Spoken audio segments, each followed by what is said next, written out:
ভিড় সামলানো থেকে মেলার স্থান পরিবর্তন সহ একাধিক নির্দেশিকা দিয়ে সন্তোষ মিত্র স্কোয়ার পুজো কমিটিকে চিঠি দিয়েছে পুলিশ।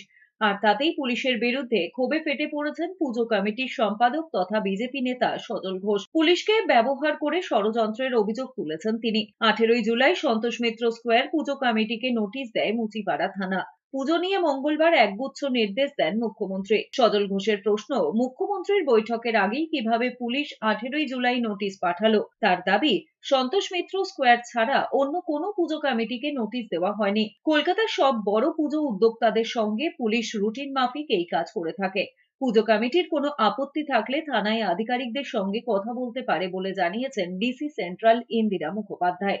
দিদি লাভস মি আ লট। কোনো একটি ব্যক্তিকে দেওয়া হয় তখন তো নিশ্চয়ই কোনো না কোনো উদ্দেশ্য তার ভেতরে কাজ করে। শিয়ালদা আমি বলি কলকাতার মধ্যে আরো এতগুলো পুজো আছে, সেন্ট্রাল ডিভিশনের আন্ডারে এতগুলো পুজো আছে, কোনো পুজো প্রেমপত্র পেল না। যখন আমার কাছে একটা প্রেমপত্র এসছে তখন নিশ্চয়ই কিছু না কিছু উদ্দেশ্য আছে। আগে ছিল Bengal things today, India things tomorrow, এখন হচ্ছে মুচিপাড়া থানা things today, Mamata Banerjee things after 4 day. তো মানা সম্ভব না, আলোচনা করবো পুলিশের সাথে, ওই শর্তগুলো মানা সম্ভব না, অবাস্তব শর্ত।